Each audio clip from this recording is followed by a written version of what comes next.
Megacast TV, your channel of choice. Please like, share, and subscribe.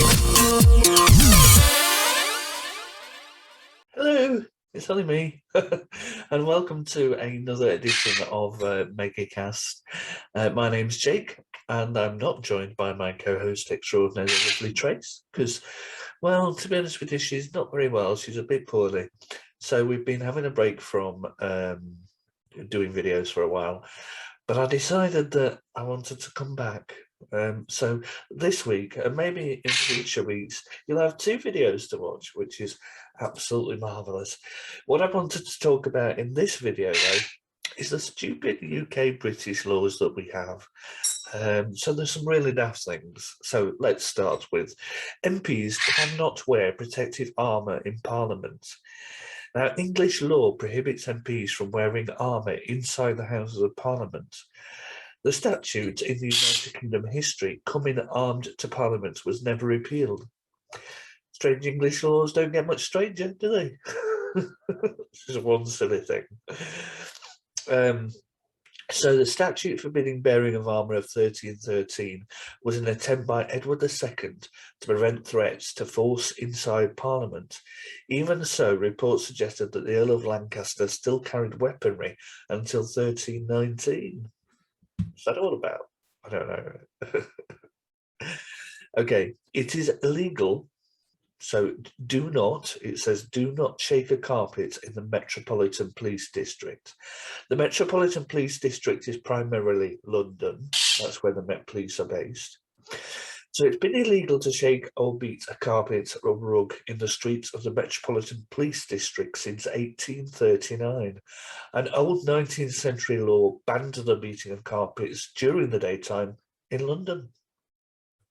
I mean, how are you supposed to get your carpets clean? Use a Hoover. Okay, so here's another stupid law. Carrying a plank on the pavement is an offence.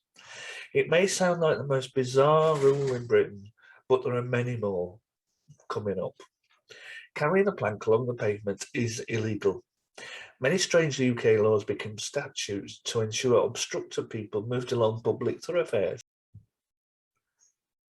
Now this one does make a bit of sense to me, and I'll go on to explain why, okay? So being drunk on a licensed premises is breaking the law. Now, it does sound crazy. It is 100% true and a serious contender for the top spot in the craziest UK laws. The enactment took place to reduce alcohol consumption and to encourage sobriety among the poor. Urban Myth clarifies it with a different aspect. It's more illegal for the pub owner to allow drunkenness in his licensed establishment. Now, this comes under three separate laws that still exist. The Licensing Act of 1872 states a penalty for every person found drunk in a licensed premises. A Policing Act from 1839 in British history forbids landlords from permitting drunkenness. And the 2003, that's a more recent act, Licensing Act, makes it a punishable offence to sell alcohol to an intoxicated person. The same law makes it illegal to buy a drink for a drunk person. Now, you may think you're in a pub, you're going to get drunk. You are, okay? What the bar staff have the right to do is refuse alcohol to anybody that they think is absolutely wasted, plastered, beyond, when you can't stand up. I mean, anybody that's going to cause a ruckus or, some trouble, if the bar person or the licensee thinks that person is too drunk, then they have every right to refuse to serve them. And I have worked behind bars in the past, and I have refused to serve people because I thought they were too drunk to continue drinking. So there we go. Now, here's another one. Eating mince pies on Christmas Day is illicit. It appears this one happened once on Christmas Day in 1644. The date fell on a legally mandating fasting day. Thus, it would have been illegal to eat mince pies on Christmas Day for that particular date in the history of the United Kingdom. In fact, Oliver Cromwell banned Christmas in the United Kingdom for a while.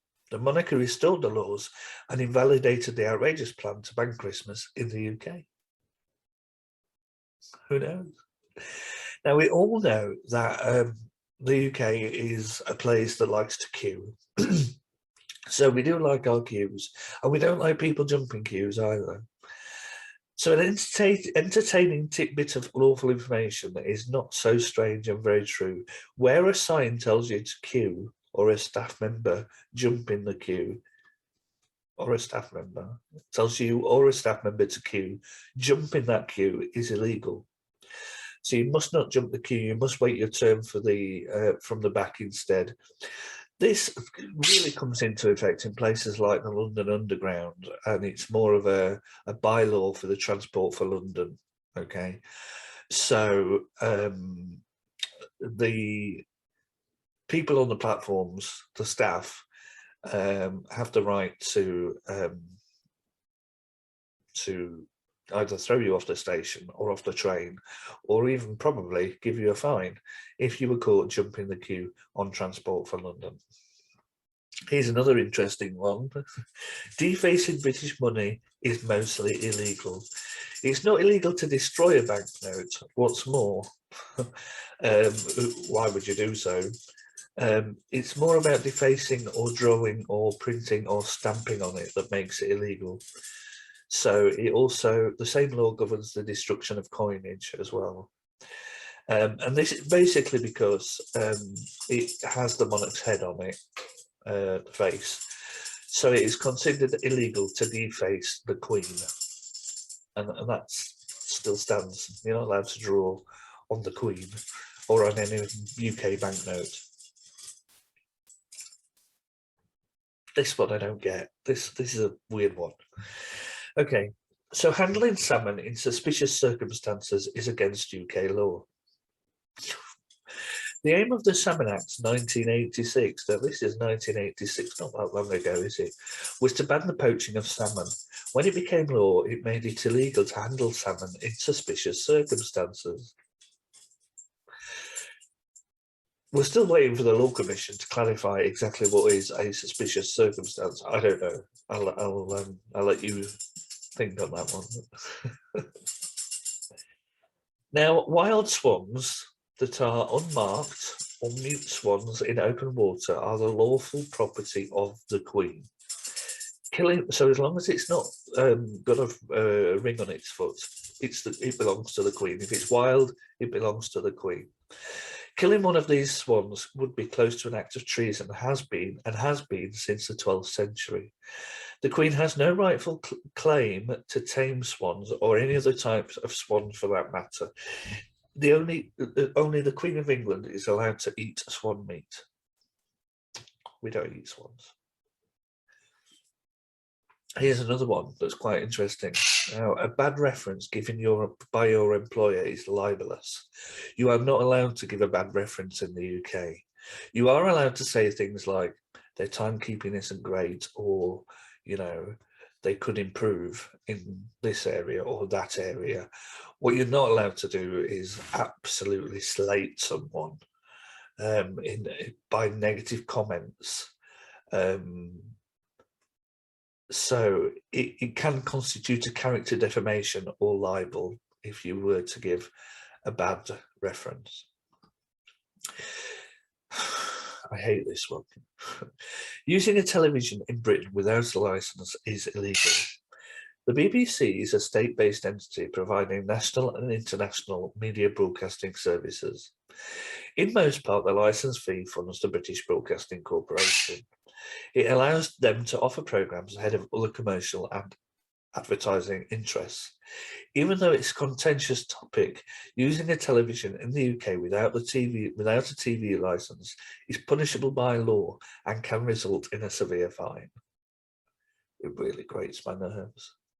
It really, really grates my nerves, that one. Now, I'm not sure exactly where the Titanic is in the UK. I'm assuming it's on the docks in Ireland where left its maiden voyage. But everyone in the country should obey the terms of the Protection of Wrecks Order 2003. It states that a person must not enter the hull of the Titanic without permission. And if you do want to enter the hull of the Titanic, you have to write to the Secretary of State to get permission, if this is your idea of a memorable weekend away. Another stupid British law is not to import Polish potatoes into England. The strange law comes under the terms of the Polish Potatoes Notification England Order of 2004, which is really not that long ago, and it states, no person shall in the course of business import into England potatoes which he knows to be or has reasonable cause to suspect to be Polish potatoes. I don't know why. There we go. The Defence of the Realm Act 1914 became law in Britain on August the 8th, 1914, only for 4 days after the United Kingdom entered into the First World War. Sorry, not only for 4 days, only 4 days after the United Kingdom entered into the First World War. The purpose of introducing the rules of the Defence of the Realm Act of World War I was to afford the government a wide range of powers during the war period. So I'm assuming that will be things like protecting the sea defences and you know, that kind of thing. Now, activating your burglar alarm and leaving the property is an offence. The Clean Neighbourhoods Act and Environment Act 2005 was recently added to British law. In some cases, making your burglar alarm active and leaving the premises is an offence. Hence, you must nominate a key holder to disarm the siren if it goes off while you are away.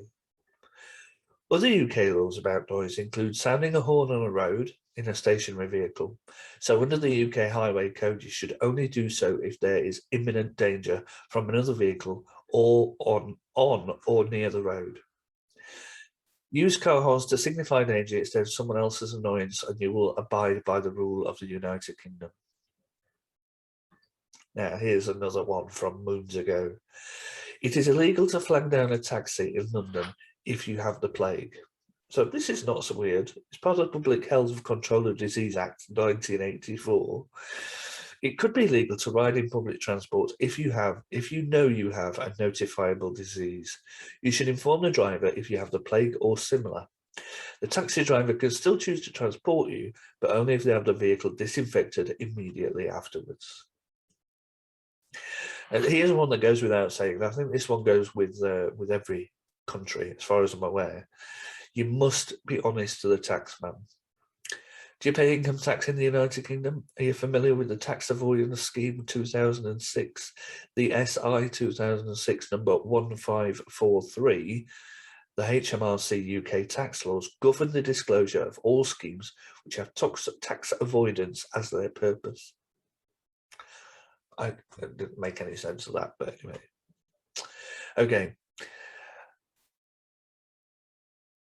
Okay, there is such a thing as the Nuclear Explosions Prohibition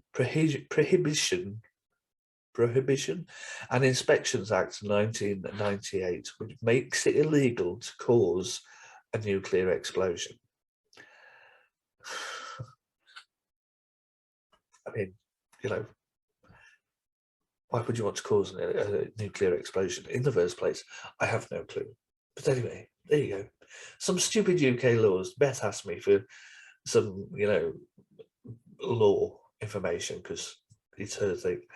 So I hope you enjoyed that video. I'll be back very, very soon. And thank you for watching. I'm going now. Bye. Megacast TV, your channel of choice. Please like, share, and subscribe.